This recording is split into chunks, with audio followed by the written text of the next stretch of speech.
I was talking fantasy football with my friends the other day. Well, Josh? Well. Look who's back. Where the hell have you been? At home, sitting in your asses? Go away now, Josh. Actually, my name is Alan. I'm a dorky white kid with a Cub Scout bandana on his head. Shut up. Tango on. Football.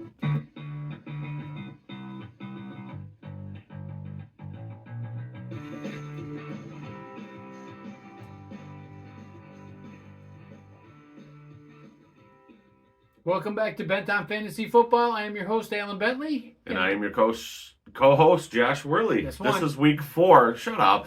This is week 4 of our season 4. Yeah.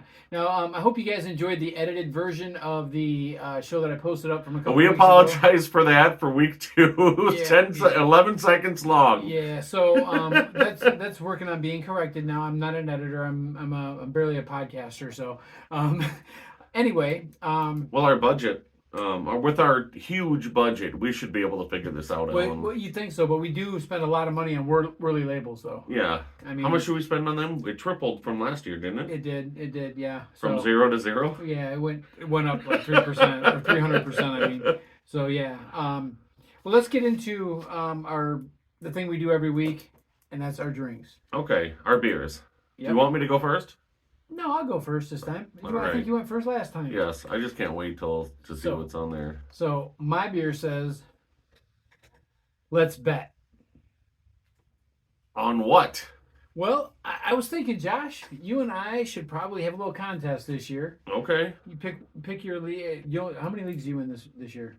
Besides the one that we're in together. Just 2. Just 2. Okay. Yeah, I limited myself, so. Okay. All right. So pick either one of your leagues, and we'll take your record against my record, and then at the end of the season, one of us is going to win, one of us is going to lose, and we'll have to figure out what the conditions of the bet are. It's not going to be money. We don't gamble on this show, but it's got to be some kind of play fun. Fantasy football, but we don't gamble. Some kind of fun punishment. How's that? Yeah.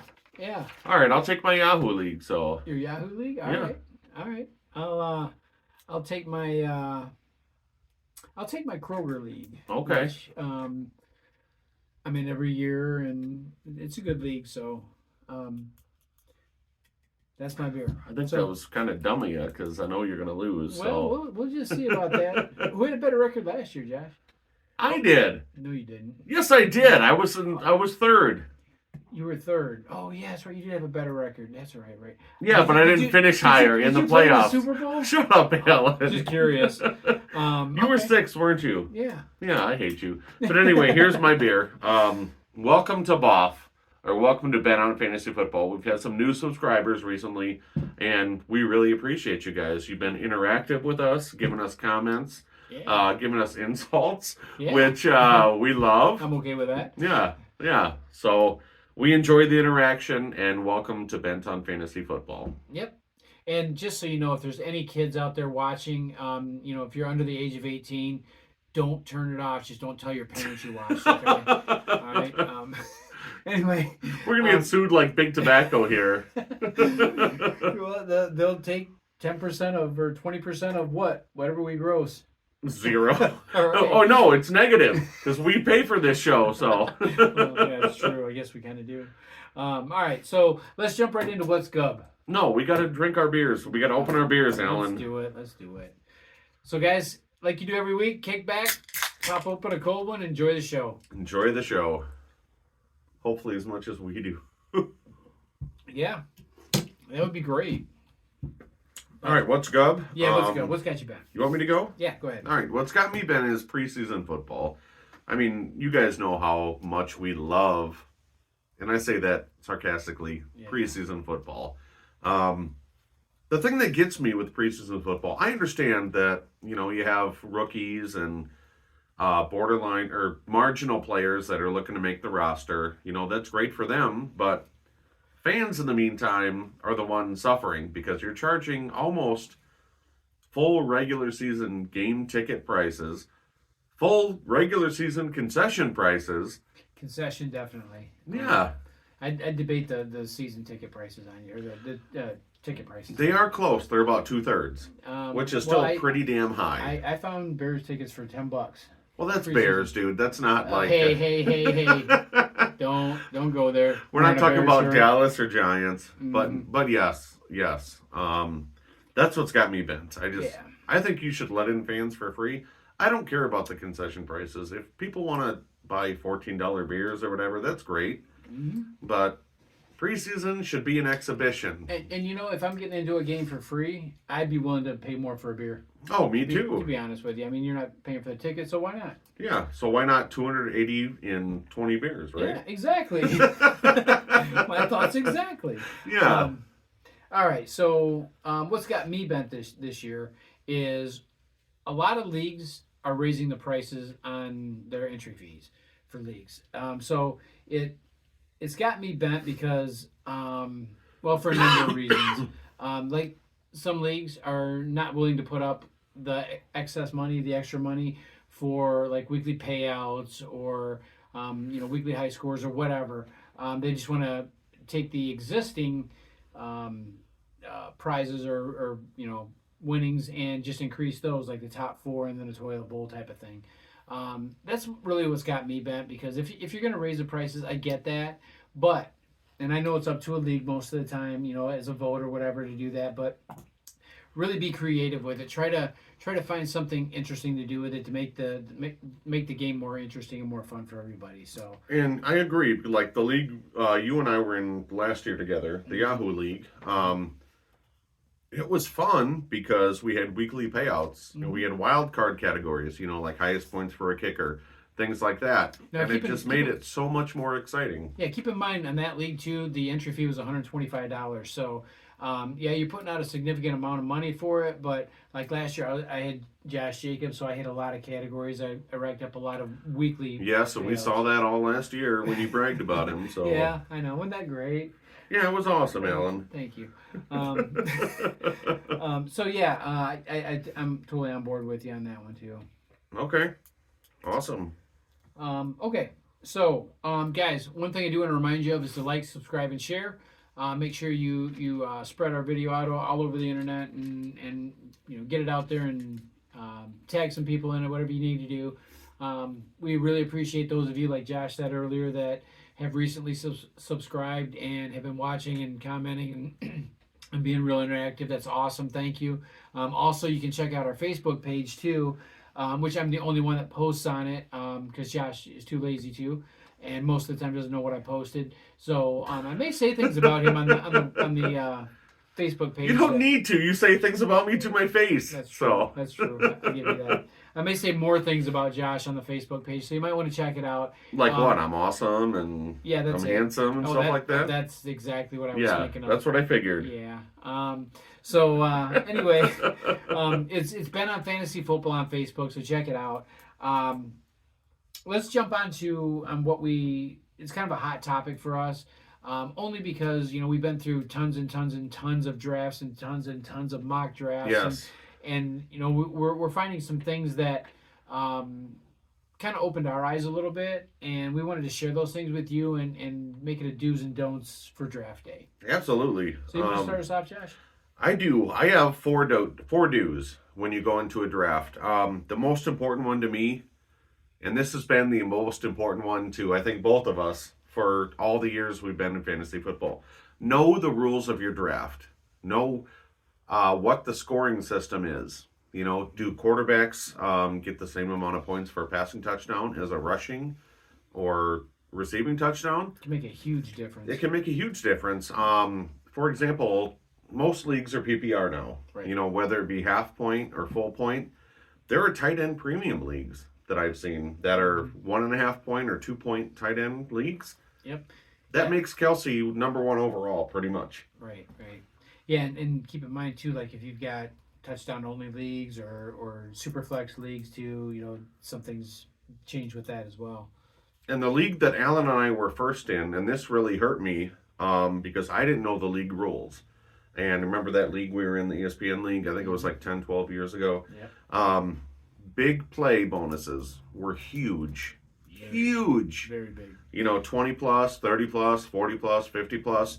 you're getting major bonuses. And I went into it running back heavy, and I didn't realize that the quarterbacks and the receivers, these stud receivers, stud quarterbacks, are getting huge bonuses. Well, it was the same thing too with running backs. So if they had a really long touchdown, you got your points there too. But yeah, But running backs are far less likely to do that. Exactly. I think I finished 10th out of 12 in that league or something like that. So yes, know the rules of your league. That's important.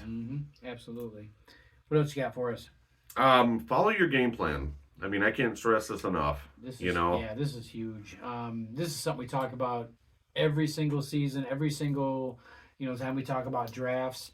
This is the one thing we always bring up is stick with your game plan, because you go into it with a good mindset. You've done all your preparation, everything. Definitely stick to your game plan. You've done your research. You got to trust yourself at some point. Yeah, absolutely. And this, for example, this year, I'm number 8 in my Yahoo League, which is my biggest league. My game plan, I don't have one player I'm targeting at 8. I have 3 or 4. Okay? So, and I know in the second round, I have 4 or 5. And then in the third round, I have 3 or 4 or 5 players that I'm targeting in that third round. So you got to stick with that. Yep. It's hard when you're drafting, and you've got a certain strategy, and all of a sudden, rounds 4, 5, 6, quarterbacks start coming off the board, or maybe even earlier, or running backs. If that was your strategy, you start going earlier or whatever. It's hard to not go, oh, you know what? I've got to adjust and change my game plan. You don't want to do that. No, absolutely not. You've got your depth chart sitting in front of you that you want to go with. You've got all your players ranked. Trust yourself. You've done all the research. Like I said, yeah. It's so easy to go astray. And trust me, when you do, it never helps. If you have your heart set on one player, chances are that player is not going to fall to you, and it's going to throw your whole game plan off. So that's why you have to set a range of players in each round. Yep, absolutely. At least in the early rounds. So my next one, set your own ranks. Okay? I mean, I've been playing fantasy football. Alan has too for 20 plus years. Yeah. I mean, we trust our own opinions, even though it's not nearly as valuable as Matthew Berry's or any of these other guys. Who? Who's Matthew Berry's? I'm not even going to comment on that right Does now. he watch the show? I hope he does, to know what not to do when he's on ESPN. But set your own ranks, okay? Just don't follow ADP. It doesn't matter.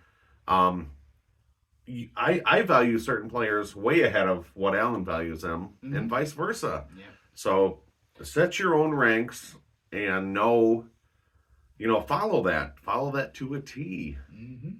Absolutely. Best player available. You have to do it. Yeah, it's real important. And you got to, obviously, we're talking out of both sides of our mouth on this, talking about sticking with your game plan and then best player available. It may not, they may not match up. You know what I mean? Yeah. So you may need a player in one position, and you've got a better player that's available in another position that you don't necessarily need. That type of thing. So I know we're talking out of both sides of our mouth on it, but and we've both gone into drafts with a game plan, and stuff doesn't go how it's supposed to, and then we totally abandon the game plan. Right, and like I said, it never works out good. So, and I know those two things can clash, but there's a way to make them mesh too. So, you can still do, like, for example, if you need a running back and your game plan is to go with a wide receiver, you can still pick up a wide receiver, but target somebody for that next round that you're pretty sure you're going to get, and that you're comfortable with, of course. So there's adjustments you can make with that, and some things you can do, but it definitely go best player off the board whenever possible. Yes, and my last do is take a running back, at least one, in rounds 1 through 4.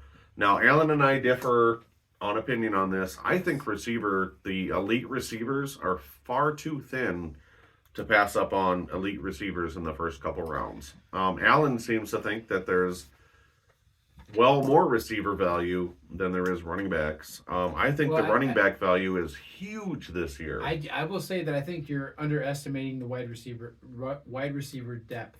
I think there's a lot more diamonds in the rough, if you will, out there at wide receiver than there is at running back. You have a severe drop off at a certain point with running backs. but you have a lot of could be really good players at wide receiver this year, depending on how things work out. I agree with you there. I just don't think that there's as many elite receivers as there could be elite running backs in the first 4 rounds. Okay. Let's expand on that just a little bit, because one of the things that I wanted to talk about was a hero running back strategy when you're Yes. drafting. Is that your due? It's a dependent. Well, I'm not going to say Okay. it's a do. I'm not going to say it's a Okay. don't. It's a depending on your league. So a hero running back strategy, if you're not familiar, basically means you pick one stud running back, and then you go through and you get your wide receivers, your running back, your wide receivers, your tight end, your quarterback, all the other positions filled up, and you put all your marbles into one jar when you're looking at a hero running back. Okay. So it's really one of those seasons that you could actually maybe get away with doing that. I'm not a big fan of that strategy, never have been, but I think this is one of those seasons you might be able to get away with doing that. I think so too. I think the elite running backs are very, very thin. Like I said, at a certain point, there's a drop off in value. Okay, and a severe drop off. Mm-hmm. With that being said, if you can get one of those top tier running backs, you have a chance. I think the wide receiver depth is enough that you can actually still get some talent out of that. Okay. Even in like rounds 4, 5, 6, 7, whatever. Yeah, I have some guys I'm targeting in 4, 5, 6 for receiver that I think could be huge this year. Mm-hmm. I've got some good ones too. We'll talk about that in another show. Because we could be here all night talking about that. I know. But all right. So what else is that? All the dues? That's you all got? the dues I got. Okay. So, I got 4 doozies. all right. Let me give you my doozies. And there's not that many, but so one of the things that I will say do is go running back early. Kind of following up on what we just talked about. I think going to running back early is going to be a great strategy for this season. Okay. And we'll continue to differ on that. We will, depending on where your draft pick is. I think guys like CMC, Eckler, Chubb, I would be more prone to take those guys toward the end of the first round. I mean, CMC is going to go early. I'm not taking him where he's going. Yeah, you're not if you're 9 or 10 or even 11, you're not going to get him at that. But I'd take Chubb at that point, wouldn't you? Yeah, if you could get him, yeah. Yeah. I mean, it really, that's part of knowing your league too. Knowing the people that you're drafting with is knowing what players they like to draft and what positions they like to draft early and often and that type of thing. Yeah. All right, so do go running back early in my opinion. The other thing I want to mention, I was kind of trying to stay away from individual players on this, but there's a couple things that I really wanted to bring up. One of the dues is Adam Thielen. I think he's in for a big season. Carolina is going to be a revamped offense, and I can foresee. I can see Adam Thielen being a boomer bust. Okay, I do too. With a huge upside. I love Adam Thielen. And definitely worth the risk as far as I'm concerned. So that's one of my dues. Okay. Do you want to know? I've done. I keep stats. I'm a nerd when it comes to stats. Nerd in general. A nerd in general. Yes. I just don't have my Cub Scout bandana on today, but I keep stats on where all my mock drafts end up, and Adam Thielen is averaging 153 to 154 right now in the last 20 mock drafts I've done. Wow. That's round 13. That's the end of round 13. That's crazy. And I'm thinking for a wide receiver 1, I mean, granted, Bryce Young. Are these all 10-team drafts too that you've been doing? 12 team. I'm sorry, 12-team drafts. 12-team drafts. Okay. Yes. All right. And neither one of us are really high on Bryce Young, but Adam Thielen as a wide receiver 1 in an offense. See, and I think Bryce Young, boomer bust. He's either going to do really well. I mean, historically, first-year quarterbacks don't do really well. You go back to Burrow, Herbert. I was going to say then Hurts. Then you have your exceptions. Yes. And that was one of the best quarterback years I've ever remembered. That was definitely. If not the best. Mm-hmm. Definitely a good one. So yeah, I mean, I don't know. Anyway, what's one of your don'ts? One of my don'ts is don't chase trends. And this goes back to follow your game plan. Okay, somebody is going to take a quarterback early, that, or somebody's going to go off the cuff and take a second or third tight end early. Yep. And then some people in your league may say, you know what? Well, crap, that first quarterback went off at the end of round 1, at the beginning of round 2. I got to take the next available quarterback. And you see that happening, but don't chase that, because that's only going to end up hurting them in the end. They're risking valuable picks early where they could get an elite receiver, an elite running back. Funny you say that, because a couple seasons ago, I was in a draft, and somebody at number 12, I believe it was, or either 10 or 12, I don't remember how many were in the league at the time, but whoever had the last pick of the first round picked a quarterback first and another quarterback second. Yeah, so that was the league we were in, ESPN. It was Lamar Jackson, and who else was it? Patrick Mahomes. Yes, yeah. Yeah, picked both of those quarterbacks back to back. And you didn't know you could start. You could only start one. They knew. They were. Just, they did? They were just pissed about something. Yeah. So, and they just wanted to be spiteful when they did that. But the point, I guess, is things are going to happen in your draft, and it's going to make you go, wait a minute, why did that person just do that? Doesn't matter why that person did that. Okay, forget about why that person did that. Focus more on sticking with your strategy again. Getting back. Those are basically wasted picks, At least one of them is, for sure. Yeah. Yeah. I don't remember what happened there. Did someone take a quarterback, or a few people shortly after that, or? I don't remember. I know it did start taking quarterbacks off the board in the next picks a little earlier than what I thought. I know he didn't finish high in the league. No, he so didn't. No, he didn't. There you go. Yeah. My last don't. Yeah, go ahead. Go ahead.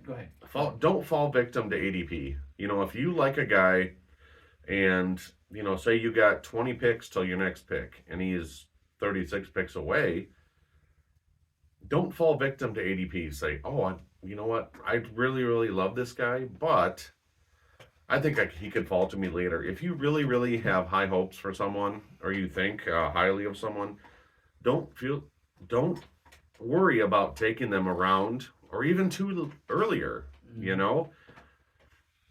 mean, I did that last year. I took Dameon Pierce in the 3rd round, and everybody said, who? And I'll say this too. Think about that going the other way. If there's somebody that you kind of really want, like a sleeper that's out there, don't be afraid to put that off. I mean, you have nothing to lose and everything to gain if you get that person, but don't be afraid to push that back a couple times. Again, going with the best player off the board, keeping with your strategy. If that doesn't match up with that, but there's this player that you really want, don't be afraid to put that off for a couple rounds. If you lose them, you lose them. It's a bonus if you get them. I agree. Okay. You want me to go through my don'ts? I do. Okay. I don't. You don't, or you do?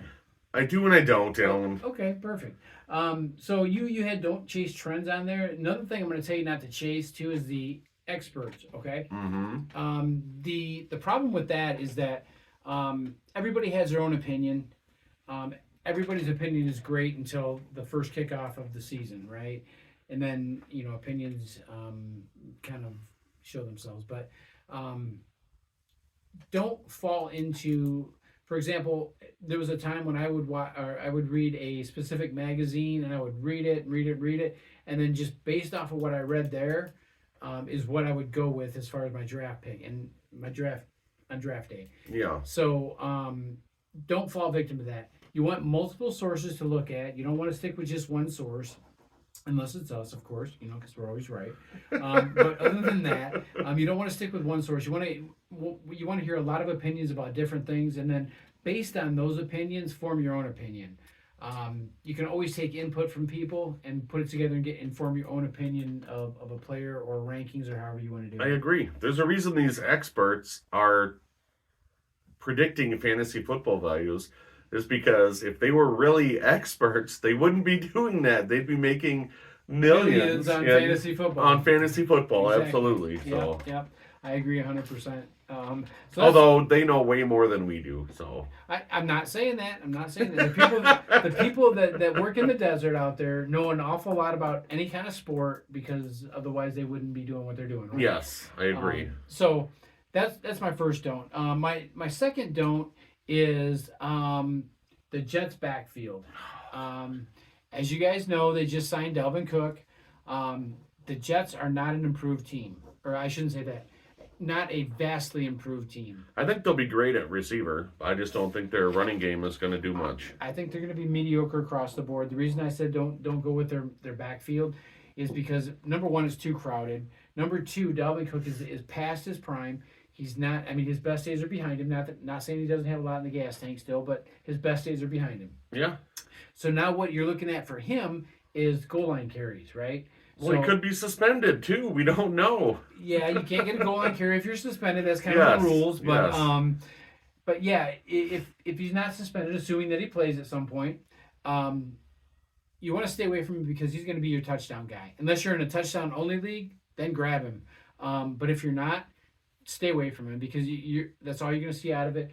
Breece Hall is going to be kind of insignificant in that he's going to be worked in between the 20s and probably won't have a whole lot of touchdowns this year. May have some yardage, but not a lot of touchdowns. I don't think either one of them will. I'd be surprised if they both have 15 touchdowns combined. You think? Oh yeah. Between the two of them, yeah, maybe. I'd even go as far as saying they don't get 13 between them. Yeah, maybe not. Maybe not. I don't know. It really depends because there have been some changes in New York, as we know. Yes. The what's that guy's name? I don't even want to talk about him. Shut up. Okay. Anyway, he doesn't own anything anymore. He moved out of Green Bay, so yeah. Anyway, there's him, and they do have some talent around him, but that backfield is so crowded right now, and I don't know if they've made any cuts recently, but there's going to be some definite cuts for sure. Well, Michael Carter's still there. Right, exactly. You've got Michael Carter, you've got Breece Hall, you've got Dalvin Cook. I just don't see any one person. Obviously, when you draft a running back, you want to try to get that bell cow. None of those are that. Yeah. None of them. And that O-line isn't the best, so. No. I don't think so either. I think Aaron Rodgers is in for a root. Oh, what did I say his name? Oh, you said his name. Damn it, Alan. Oh, I hope I don't look in the mirror and say it 2 more times. That was easy. You jerk. All right. So that's my day. Yeah, don't say his name 3 times in the mirror because he'll come out and give you ayahuasca. That's right. Ayahuasca. All right, so that's all I have for my don'ts. Other than don't forget to pick up a magazine way before your draft, so you can do your research, or look at the internet, or whatever you have to do, and just don't be that guy that's always late to the draft. Mm-hmm. I had to stop and get a magazine. Well, you should have been doing your research like 3 weeks ago. Yeah. Don't be that guy. Or like us months ago, and we still suck. So. Yeah, or like that guy that doesn't know how to do any video editing and puts an 11-second video up on YouTube. So cool. Especially with the huge budget. Yeah. Jerk. Well, I'll tell you what. If anybody out there doesn't really like it, they can just get bent. On fantasy football. Notice how much taller I look than you in here? You know how much shorter I look than you? I don't think you look taller. I think you look shorter. I look like a giant. You do. Stop being a giant. Giant.